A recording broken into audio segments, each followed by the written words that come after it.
Hello, ಎಲ್ಲರಿಗೂ ನಮಸ್ಕಾರ. ನಾನು ನಿಮ್ಮ ಲಕ್ಷ್ಮೀಗೌಡ ಮಾತನಾಡುತ್ತಿರುವುದು.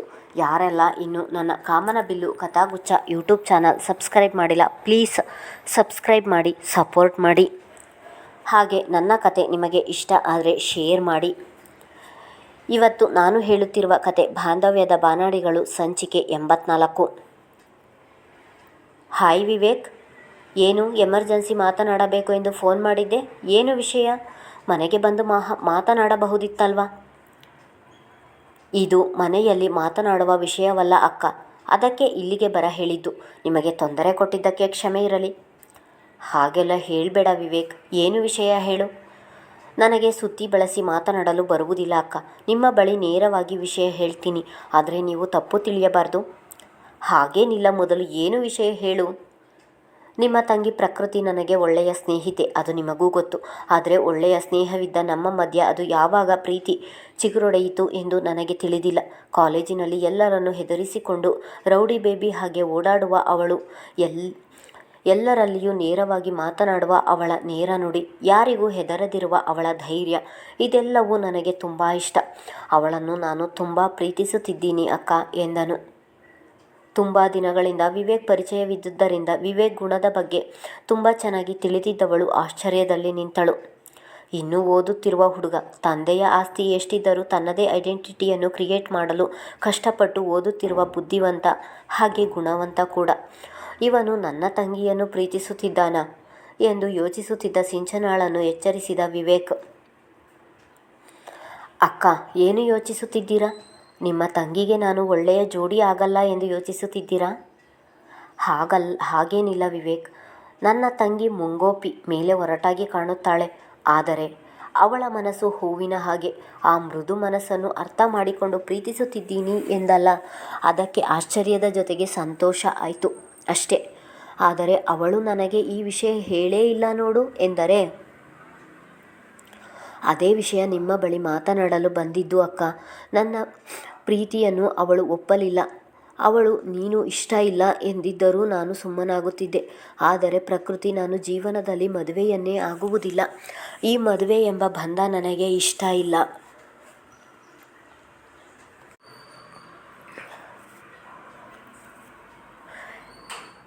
ನಾನು ಒಂಟಿಯಾಗಿ ಇರ್ತೀನಿ ಎಂದಳು.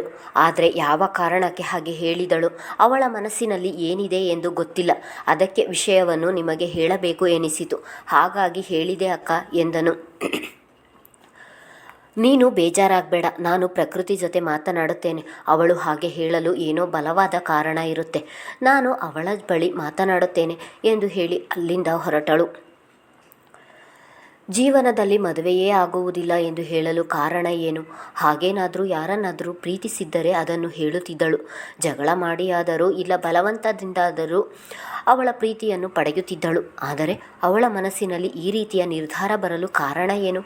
ಮೊದಲು ಈ ಎಲ್ಲ ವಿಚಾರವನ್ನು ಅವಳಿಂದ ತಿಳಿಯಬೇಕು ಎಂದು ಯೋಚಿಸುತ್ತಾ ಸಿಂಚನ ಮನಸ್ಸು ಗೊಂದಲದ ಗೂಡಾಯಿತು. ಹೌದು, ತನ್ನ ಪ್ರೀತಿಯನ್ನು ಅಷ್ಟು ಸುಲಭವಾಗಿ ಬಿಡುವವಳಲ್ಲ ಪ್ರಕೃತಿ. ಆದರೆ ನನಗೋಸ್ಕರ ತನ್ನ ಪ್ರೀತಿಯನ್ನು ಬಿಟ್ಟುಕೊಟ್ಟಿದ್ದಾಳೆ ಎಂದು ಸಿಂಚನಾಳಿಗೆ ಏನು ಗೊತ್ತು? ಕಿರಣ ಸೋಫಾ ಮೇಲೆ ಮಲಗಿದ್ದನ್ನು ನೋಡಿದವಳು ತನ್ನ ಕೋಣೆಗೆ ಬಂದು ಕಿಟಕಿಯ ಬಳಿ ನಿಂತು, ಅಂದರೆ ರಾತ್ರಿ ನಾನು ಕಂಡದ್ದು ಕನಸಲ್ಲ, ಹಾಗಾದರೆ ಇವರು ರಾತ್ರಿ ನನ್ನ ಕೋಣೆಗೆ ಬಂದಿದ್ದಾರೆ ಎಂದು ಯೋಚಿಸುತ್ತಿದ್ದವಳನ್ನು ಹಿಂದಿನಿಂದ ನಡುಬಳಸಿ ಭುಜದ ಮೇಲೆ ತಲೆ ಇರಿಸಿದನು ಕಿರಣ. ಕಿರಣನ ವರ್ತನೆಗೆ ಬೆಚ್ಚಿದವಳು, ಏನು ಮಾಡುತ್ತಿದ್ದೀರಾ, ಬಿಡಿ ನನ್ನನ್ನು ಎಂದಳು. ನನ್ನ ಮೇಲೆ ಕೋಪನಾ? ಮಾತು ಕೂಡ ಆಡದೆ ಹಾಗೆ ಬಂದೆಯಲ್ಲ ಎಂದರೆ, ರಾತ್ರಿ ನೀವು ನನ್ನ ಕೋಣೆಗೆ ಬಂದಿದ್ರಾ?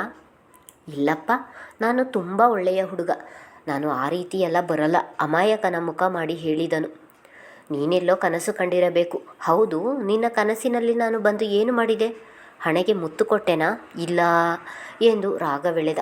ಅವನ ತುಂಟತನದ ನಗುವನ್ನು ಅರ್ಥ ಮಾಡಿಕೊಂಡವಳು ಅವನಿಂದ ಬಿಡಿಸಿಕೊಂಡು ಕಿರಣನ ಕಡೆ ತಿರುಗಿ, ಅಂದರೆ ನೀವು ನನ್ನ ಕೋಣೆಗೆ ಬಂದು ನನ್ನ ಎನ್ನುವಷ್ಟರಲ್ಲಿ ಏನೋ ನೆನೆದು ಮಾತು ನಿಲ್ಲಿಸಿದಳು.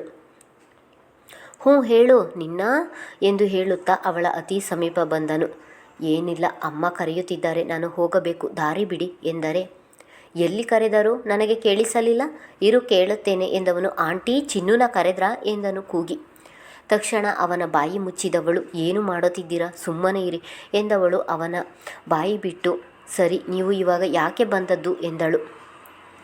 ಸುಳ್ಳು ಹೇಳಬೇಕು ಅಂದರೆ ಸೀರೆ ಕೊಡಲು ಬಂದೆ, ನಿಜ ಹೇಳಬೇಕು ಅಂದರೆ ನನ್ನ ರಾಣಿಯನ್ನು ನೋಡಲು ಬಂದೆ ಎಂದನು.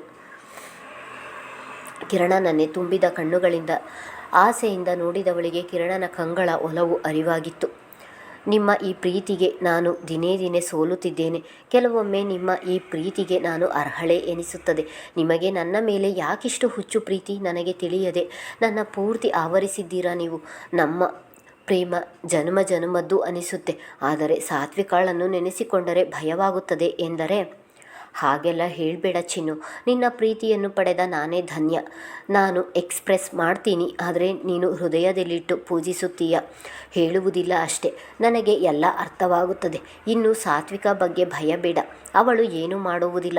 ಮತ್ತೆ ನಾನು ಸಂಜೆ ಹೊರಡಬೇಕು, ಮತ್ತೆ ಮದುವೆಯಲ್ಲಿ ಬ್ಯುಸಿ ಆಗ್ತೀನಿ. ಮದುವೆಯ ಬಗ್ಗೆ ಇರುವುದಿಲ್ಲ, ಅದಕ್ಕೆ ನಿನ್ನನ್ನು ನೋಡಿ ಹೋಗೋಣ ಎಂದು ಬಂದೆ ಎಂದು ಹೊರ ಹೋಗುತ್ತಿದ್ದವನು ಮತ್ತೆ ಬಂದು, ನನಗೆ ಸೀರೆ ಆರಿಸಲು ಬರುವುದಿಲ್ಲ, ನನಗೆ ಇಷ್ಟ ಆಗಿದ್ದನ್ನು ತಂದಿದ್ದೇನೆ, ನಿನಗೆ ಇಷ್ಟ ಆಗುತ್ತೋ ಇಲ್ವೋ ಗೊತ್ತಿಲ್ಲ ಎಂದರೆ, ನೀವು ಯಾವುದೇ ತಂದರೂ ನನಗೆ ಇಷ್ಟವಾಗುತ್ತದೆ, ಅದರ ಬಗ್ಗೆ ನೀವು ಯೋಚನೆ ಮಾಡಬೇಡಿ ಎಂದಳು. ಯಾವುದೇ ಒಂದು ವಿಷಯವನ್ನು ಸಕಾರಾತ್ಮಕವಾಗಿ ತೆಗೆದುಕೊಳ್ಳುವ ಈ ನಿನ್ನ ಗುಣವೇ ನನಗೆ ತುಂಬ ಇಷ್ಟ. ಥ್ಯಾಂಕ್ಸ್ ಚಿನ್ನು ಎಂದು ಒಂದು ಅಪ್ಪುಗೆಯನ್ನು ನೀಡಿ ಅಲ್ಲಿಂದ ಹೊರಟನು. ಅಂದು ಸಂಜೆಯೇ ಊರಿಗೆ ಹೊರಟನು ಕಿರಣ. ಆಗಲೇ ಸೂರ್ಯನು ಊರಿಗೆ ಬಂದಿದ್ದನು. ಮದುವೆಯ ಸಿದ್ಧತೆಗಳು ಭರದಿಂದ ಸಾಗಿದವು. ಮದುವೆಗೆ ಇನ್ನೂ 2 ದಿನ ಬಾಕಿ ಇರುವಾಗಲೇ ಮದುವೆ ಕಲ್ಯಾಣ ಮಂಟಪದಲ್ಲಿ ಯಾದರೂ ಮನೆಯ ಮುಂದೆ ಅಂಗಳದಲ್ಲಿ ದೊಡ್ಡದಾಗಿ ಚಪ್ಪರ ಹಾಕಿದ್ದರು. ತೆಂಗಿನ ಗರಿಗಳಿಂದ ಅಲಂಕೃತವಾದ ಚಪ್ಪರವನ್ನು ಹಳ್ಳಿಯ ಕಲಾವಿದರು ಸ್ವಲ್ಪವೂ ಸದುವು ಬಿಡದ ಹಾಗೆ ತುಂಬ ಸುಂದರವಾಗಿ ನಿರ್ಮಿಸಿದ್ದರು.